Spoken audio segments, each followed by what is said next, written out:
Um, I'm trying to look at the longue durée of sex slavery in the Muslim Mediterranean. And some of the questions you ask are, why were the harems so large? Why did they last so long? Did they ever disappear?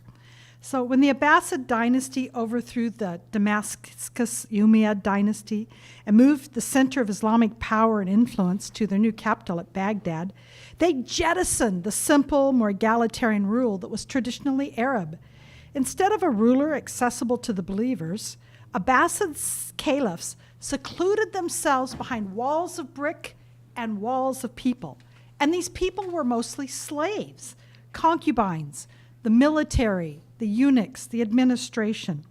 So this new style for Islamic emperors followed a cult culture practiced for thousands of years across Asia, from Mesopotamia to China to India. Asian rulers would compete for prestige and exhibit their wealth and their long-distance reach by creating these huge households made up predominantly of slaves. These multi-ethnic, multilingual luxury slaves were pulled from the far reaches of their empire and beyond. All foreigners, eunuchs, bodyguards, concubines, courtesans, musicians of both genders, entertainers, dwarves, servants, administrators, they surrounded the ruler, and they eliminated his reliance on the local elites, even to have children. The use of slaves for prestige created a market demand for the most expensive, the white slaves, which were filled by slave traders, soldiers, corsairs, pirates, and raiders. These entrepreneurs harvested slaves from the Christian populations of the Mediterranean, the pagan inhabitants of the Slavic lands, and the Central Asian steppes for over a millennium. This paper examines how and when this demand for slaves, especially white slave women, disappeared from the Muslim Mediterranean countries, or if it ever did. Well, most ancient and medieval military conquests, Christian or Muslim or otherwise, ended with the men killed and the women and children enslaved. The young and beautiful among these captives would be sent to the ruler, and the rest distributed among the soldiers for their pay. Muslims were no different. An inscription in Cyprus records the enslavement of 70,000 Greeks just from the first Umayyad Arab conquest of that island. The presence of hundreds of thousands of hoards of 9th and 10th century Islamic silver coins, found mostly in Sweden and along the rivers of north of Russia, indicate that the Norse or Viking or slave traders of Europeans played a significant role in providing Northern Europeans, blondes, concubines, and eunuchs to the Muslim world. An Arab geographer in Baghdad, Ibn Cordoba for you Persian speakers, wrote of local Jewish traders who traded Spanish, Frankish, Byzantine, Lombard, Italian, Slavic, concubines, eunuchs, and boys, all the way, not just to Arabia, but all the way to India, Sind and Hind, and China. So this Abbasid court in this period, their size, their luxury, their intrigues, it set the standard for the Muslim world. The pull factor, filling the appetite for slaves by the Abbasid elite, explains the mystery why in the dark ages of Europe, there's a surge of silk, spices, Islamic silver, and shackles in the 8th and 9th century, in text, in museums, and archaeological digs. Charlemagne's collusion in the slave trade to the east allowed him not just tax income, but a friendly relationship with the Abbasid court represented by Harun al-Rashid's gift of an elephant, named Abdul Abbas, sent from Baghdad to the Frankish court at Aachen in 802. The golden age of Islam captured in the tales of the Arabian Nights centered on this court of Harun al-Rashid. So looking at that court, our question is, how many slaves were in these households made up of not just slaves, but children, female relatives, concubines, and on and on? Real census numbers are imaginary or guesstimates. Writers on court culture like Al-Ghani round off the households of the royal family. For example, he gives Harun al-Rashid's household had 1,000 slaves, but so did each one of his sons, his mother, and his wife. His beloved wife Zubaydah owned just 100, she owned 1,000 slaves, but she had 100 harem girls designated to chant the Quran around the clock. in her palace, so she could always hear the sound of the Quran reverberating around her palace. So it wasn't just men who owned these women, it was women as well. The Abbasid version of these outsized royal households depended on the fiscal help of the government for support. The huge households of the caliphs and the Baghdadi elite shrank with the size of the treasury, the taxes, and the empire. By the time that the Mughal Hulagu Khan captured Baghdad and executed the 37th and last Abbasid caliph, Al-Muttasim, in 1258, the royal harem had shrunk to only 700 women. That means the huge harem's shelf life had lasted much longer than the Abbasid military power. This golden age of Abbasids was replaced in turn by the Fatimids, the Aghlabids, the Mamluks, and the Ottomans, each of whom adopted this Abbasid court pattern of the huge harem surrounding the ruler. So Dwight Reynolds, in this book, The Concubines and Courtesans, and I wanted to pass it around. Could you just pass it to that? He gives an example of how one Andalusian ruler, Hudayl ibn Razin, so this is a long way from Baghdad, this is in Spain, he used singing entertainers to create a court that would cause rivals and supporters alike to consider him a viable candidate for regional hegemony. This 11th century contender attempted to enter the crowded field of aspiring rulers by buying talented Kiyan. Now that's an Arabic word that means singing girl or courtesan, to compete in ostentatious displays of court culture. So he paid 3,000 dinars for this extraordinary singing girl, and she was reputed to be able to write, create calligraphy, talk about medicine. This is all a slave girl. Natural history, she could repair and use a variety of weapons, all in addition to being famous for singing and poetry. To showcase this Kiyan's musical abilities, this aspiring ruler purchased an additional 150 female singers and 60 Slavic eunuchs to chant the Quran and provide her with an orchestra. Profligate spending perhaps explains why Ibn Razin's dynasty was short-lived, but the anecdote reveals how court displays of luxury slaves were as necessary in the competition for prestige and power as procuring the Mamluk slave soldiers. However, this abundant use of slaves as decoration for Muslim courts in the Mediterranean extended well into the modern period. Moulay Ismail, he died in 1727, was a sultan of Morocco, and he was a contemporary with the French king Louis XIV. In fact, he proposed marriage to Louis XIV's illegitimate daughter, and for some reason, she turned him down. He serves as an example of one Muslim ruler, a millennium after the Abbasids, following their exact same court pattern of building a large harem, but in the Western Mediterranean in the modern period. Moulay Ismail took advantage of his conquest of Spanish seaports in North Africa and his protection of Barbary corsairs to enslave thousands of Europeans to build his court. The captured men labored under fear of torture or death to build him an ornate palace. The captured European women filled his harem. Contemporaries reported that he possessed 2,000 slave concubines. Now, due to his long life, he was able to produce 888 children. Okay, some say 867. Those two numbers have been both given. But it was a feat, either number, that gave him a place in the Guinness Book of World Records and in academic scientific journals arguing whether this rate of reproduction is even possible. And they decided yes, because he had ruled for such a long time. Okay, now we're going to move from the West Mediterranean to the Eastern Mediterranean. For 600 years, the Ottomans had harems of comparatively modest size, according to Leslie Pierce, between 1,200 and 200 women. The Ottoman Sultan, like many Muslim courts before him, followed the same Abbasid pattern of using slave concubines rather than free wives for reproduction. The Ottoman queen mothers most often became harem life as a captured girl from the wars with the Christians. They actually would target the priest's daughters. After becoming mothers, some of these women yielded so much power that Ottoman rule for 150 years was branded the Sultanate of Women.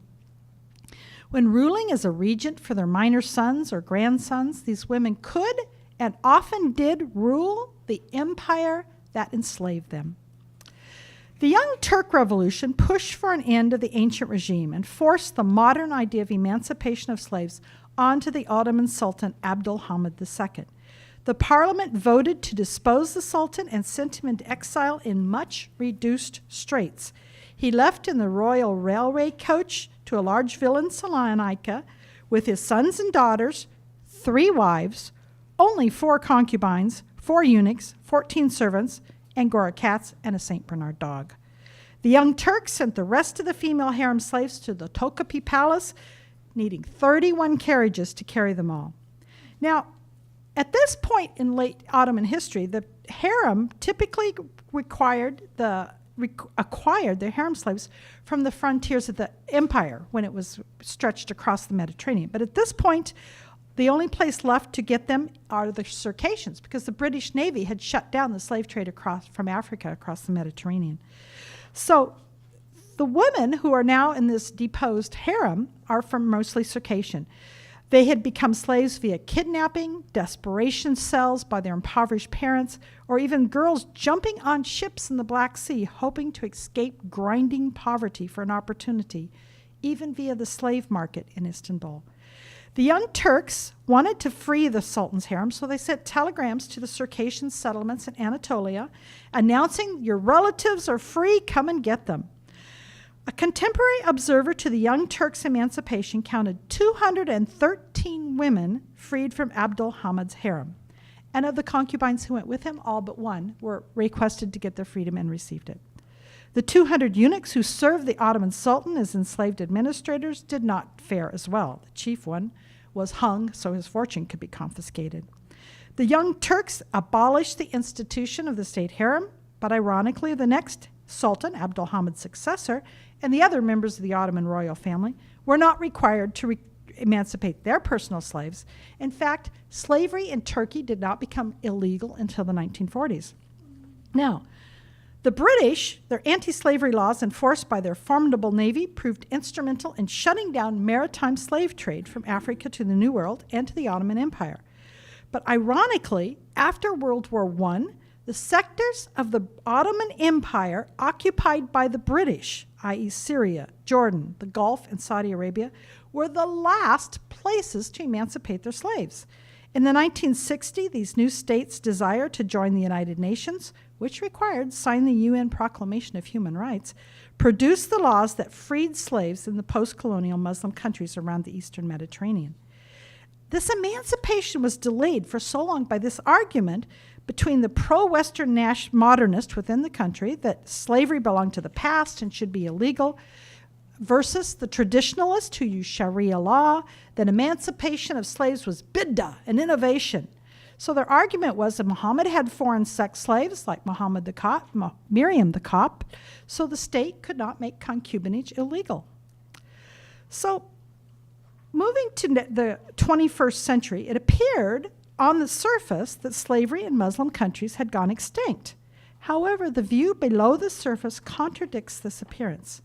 In 2003, David Goodman came to Fez, Morocco to research the end of slavery, but he found himself interviewing women enslaved as concubines, mostly from sub-Saharan Africa. Slavery and slave trade on a national level also continued to exist in Sudan and Mauritania. In the second decade of the 21st century, Islamic slavery took front-page news as utilized by ISIS and Boko Haram and other Islamic fundamentalist groups. They used the Islamic traditions of slavery to justify sexual abuse of captives, but you know what? It didn't look any different from any other military's use of captive comfort women for their troops. A third type of non-free labor that has the potential for sexual abuse and slavery exists across the Middle East in any household that can afford to hire domestic workers. The wealthy and middle classes use domestic workers in their homes. Sri Lankan and Filipino women especially sign up with companies that promise work as household maid. Once hired, they disappear into homes and lose their freedom of movement, because the local companies confiscate their passports. When I was in Jordan, arrived in Jordan in 1995, the front page newspaper, the Sri Lankan ambassador was under court rulings because he was indicted for selling the babies of Sri Lankan maids to Europeans. So he was indicted for slave trafficking in that way. The slave Sri Lankan women tell of how the Sharia laws of the oil states are used to force them into providing sexual service for their employees. Shriyani Tidbal in 2015 interviewed a number of these women who had been sexually abused. For one example, an Arab woman wanted to deflect her husband's sexual desire onto the maid, who refused to acquiesce. Her employer then threatened that if the girl did not agree to provide sex, the female, the wife, would accuse her of adultery, which in Saudi Arabia would end up in stoning. These girls may have entered Muslim households through a contract with an agent instead of capture by a slave trader or a soldier like in earlier centuries. But once within the border of a country that does not respect their rights, their freedom and choices are no more their own. The fourth change in the last generation resembles the earlier sex slavery of women in the Mediterranean. The fall of the Iron Curtain allowed women from the former Soviet bloc to either migrate or be trafficked themselves as slaves to work in the Middle East.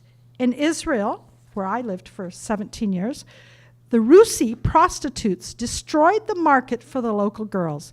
They couldn't compete with their light skin, their blue or green eyes, and their $5 tricks.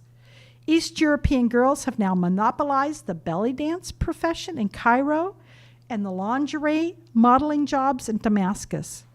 In Turkey today, so many Slavic women work in the sex trade that they're collectively called Natashas, which has become the generic term for all prostitutes in Turkish.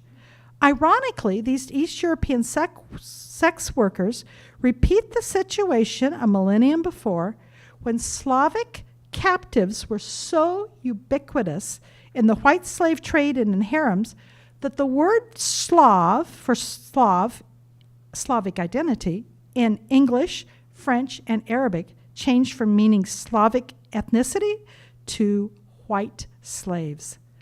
A millennium later, a sex worker is a Natasha, reflecting her East European white origins. Thank you. Well, now you're going to hear, thanks to Kathryn, Shriyani Tidbal. I need Eric's password. Yeah, He's gone. yeah. Is he back? Can anyone find him? We can't get on the computer without his password. But we will hear this. Shriyani Tidbal, who can't be here. She Okay. is an activist and a researcher on human trafficking. And the PowerPoint that you're going to see really comes from her study of Sri Lankan women who migrate as housemaids to the Middle East. So I'm going to move so I can see them again. So I want to explain a little bit. Sri Lanka, or Shriyani, did not come to this topic from an academic background per se. Her heart was captured by the poorest slums on the beaches of Colombo. And she had spent decades now working in those communities, first with the children, then with the mothers. And pretty soon she's going, what is the big picture that's causing the suffering in these communities? And she said it's missing mothers. And why are they missing? They're working in Saudi Arabia. And so this is the beginning of her Fulbright. It's becoming a book of her work on the research of this problem. And so I want to start her presentation with the example of one woman, an excerpt from her book, who puts a picture, a human face, on this kind of what it's like for these women. Then I want to do some statistics of what's going on and why does the Sri Lankan government allow this, and then end it with some solutions. So this is the story of Shanti. She grew up an orphan. She got married, which was happy. She had 2 children. She loved her mother-in-law, her family, but her husband wasn't providing for them. So she went to work in Saudi Arabia. She's supporting her parents, her in-laws, and her 2 children. My day started at 5 a.m. and I was done every day at 11 p.m. This was the schedule every single day, cleaning 5 houses and caring for 15 children.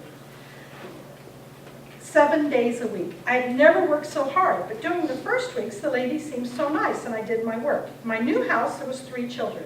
The master was an official from the police, a big, strong man. The other woman in and out of the house, other person, was my master's mother-in-law, who was always rude to me and treated me like a slave. So usually when I finished cleaning and preparing the food for the house I was living in, I went to the next house and did the same. I did it for 5 houses in the compound. I did make friends with the other maid from Indonesia, but could only speak a few words of Arabic to her if we crossed paths, which was quite rare. One day, about 4 weeks into the job, my master touched my shoulder and asked me to come to his room where he wanted to have sex with me. I was shocked and scared and said no. Then his wife came to me and said, wanted me to go sleep with her husband. She was a grade school teacher. I thought she was nice. I told her I could not do that. I'm married. She very sternly said that she knew that Sri Lankan housemaids in Saudi would sleep with their masters, and I had to do it. It was part of my job. I refused. Then my master came to me again and pulled me. I had a kitchen knife in my hand and threatened to use it, but he knew it was an idle threat. I was half his size. He hit the knife out of my hand and dragged me into his room and raped me. I was devastated. He raped me again a few days later. I spoke to my Indonesian colleague and she advised me to cooperate as I had no choice, and I would never be able to fight this injustice. I told her I was a married woman, faithful to my husband. I could not be part of this. She shared that the 2 younger sons in the other house who lived on the compound were doing this to her. They were 17 and 18 and raped her regularly. But she needed her job and was afraid of the consequences of not complying. She had no choice. She also told me I lived in a 4-story house and my master could just throw me off the balcony if I did not comply to everything I was asked to do. I was enslaved and now a victim of abuse. Then she talks about how she was able to run away. She went to the police, but since her master worked for the police department, they just brought her back. So now the family starts beating her. In fact, the mother-in-law and the man would beat her with all the women watching. It became kind of a family sport. They didn't give me food to eat. I'm still working the 19-hour days. I'm feeling weak and depressed. They keep all the messages from home for me. I've been in this house 7 months and been raped 7 different times and beaten multiple times and never paid any salary. I was a spiritual person and not allowed to practice my Christian faith. I had to wear Saudi clothing and follow all the Muslim laws. Anyway, she gets sick. Finally, it comes to the breaking point. The mother, one day when I'm cleaning the daughter's house, the mother-in-law dragged me into the bathroom. She pulled out her sister, stripped me naked by cutting off my clothes, cut off my long black hair. I was so scared and struggled. The phone rang. She left me in that state in the bathroom with the door open, and most of the 15 children saw me. Her granddaughter saw my situation and with some compassion and speed took me to her room, gave me some clothes, and opened the door to the house and told me to run away. It was like God had heard my plea and opened a way. I ran as fast as I could, and I was out on the road and put my hand out and got a ride to the police. This time it was different. The police arranged for me to go back home. They organized my return ticket and some travel documents. They said I'd get no money and had to travel with only the clothes on my back. I was promised a salary of 30,000 rupees, and I got nothing. It's the rest of the story. But I wanted to put a face. And as I'm reading the story, I'm going, how different is that from what the African women endured in slavery in America? It's not so different. So this is Shriyani. I wish you could see her. She's a lovely woman. And she's a native Sri Lankan, married to a Nebraskan. And she spends half of her time working with their nonprofit organization in Colombo and half of it in Lincoln working on education and combating human trafficking. In fact, the reason she's not here is they have a conference, 2 conferences in the next month that she's working on. And the research that she's presenting in this came from a Fulbright specialist project, and what's important is that these stats come from 110 women who had gone and returned. She's also working with those who are planning to go, but the ones that concern us are the women who've returned from the Gulf. And she came into this from realizing a crucial element of the despair in Sri Lanka was mothers who had left their children. And that had caused a huge number of problems for the children that she was trying to deal with in her nonprofit organization. So how big is the problem? So in Sri Lanka, more than 1 million children have been left behind, and that over of the 1 million women who've gone, 90% of them have children. It's huge. 9% of Sri Lanka's population were migrant workers, and most of them were female, and most of them go to the Gulf, 4 countries: Saudi Arabia, UAE, Kuwait, and Qatar. Now this map, I put this up, added this just so you can see why. So Sri Lanka is this teardrop. Here's the Gulf here, but I know that the Sri Lankan maids were also very prominent in Jordan, which is over the top here. So it's clear across the Middle East. So she asked the question, why would the Sri Lankan government not demand better care protecting their citizens? The 3 main foreign income earners for Sri Lanka are the garment industry, tea industry, and the migrant housewife. So it's the 3rd largest revenue producer for the country. How much revenue did they get? 70% of their trade, just their U.S. trade deficit. The maids' remittances back home are 8% of the gross domestic product. So you can see why Sri Lanka is not raising a fuss with this government who's mistreating their population. The women, I'm trying to show you the push factors that pull them to go. They were interviewed. These are all reasons that they gave why I have to leave my family to go work in Sri Lanka.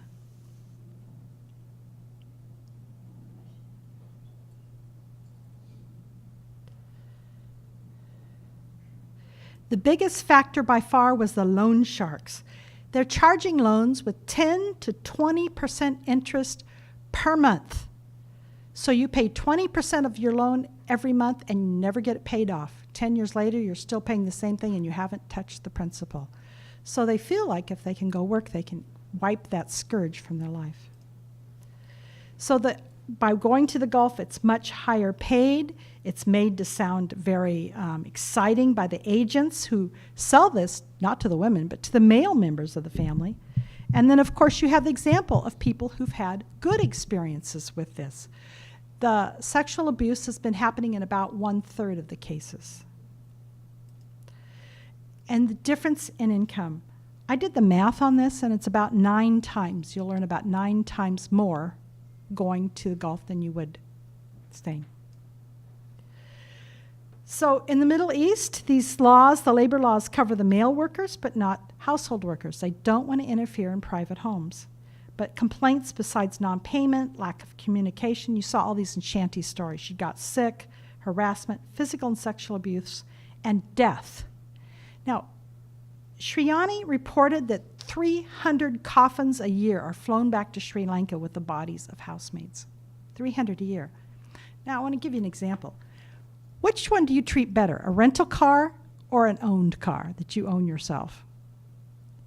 In some ways, this migrant labor is treated worse than slaves that you own, because slaves that you own, you have a reasonable investment in them. You have a good reason to keep them healthy and alive. But when you only get someone for 2 years, you can work them to death. Or if they disobey, you can throw them off the roof, because it doesn't cost you a thing. You just have to find a new maid. So, here's an example of one who's died. This girl made international history, Rizana Nafik. She was 17 years old, caring for a baby who died. Now, whether it died of natural causes or was smothered, she was held responsible. She was on death row for 7 years and then was executed, beheaded. According to Sharia law, she was responsible for that child's life. I've written in some other stories. This is not the maid. Most of the pictures I've showed in here, the one I just finished, this one is the real girl. This is her picture. You can Google her. This one is the parents of Camila. And again, this is some quotes from her. She's extremely poor, married at 13, has 2 children. Her husband becomes a drug addict. So now she has to support herself, the family, and both sets of in-laws. And she describes her life. 11 bathrooms, 10 children. She's overworked every day from 5 a.m. to 2 a.m. I remember the maids in Jordan used to have to sleep on the floor in the kitchen. They weren't given their own bed, so she had no privacy. She saw the neighbor push their maid off the balcony And the employer says, if you tell anyone, I'll do the same to you. And she saw another dead maid in the neighbor's garbage. She was in the hospital. She got very sick, and she was in the bed next to a Sri Lankan maid who had stitches from being raped so violently.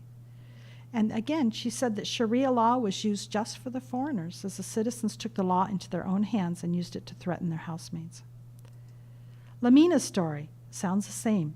Married at 18, 2 children. The in-laws pressure her to go and take this job. She's the breadwinner for everyone. For 2 years, everything went well. But then, again, she's forced, and many of her mistress rents her out to other people by the day. So she's subcontracting her to other families. And every time, some of them, these families, abuse her. In one family, the daughter was gay, and the gay daughter is sexually assaulting the maid, saying, housemaids have to do whatever I say. So eventually she went to the police, and there she was traumatized because of so many Sri Lankan women who were in the jails. Her quote, Saudi Arabia is hell for Sri Lankan housemaids.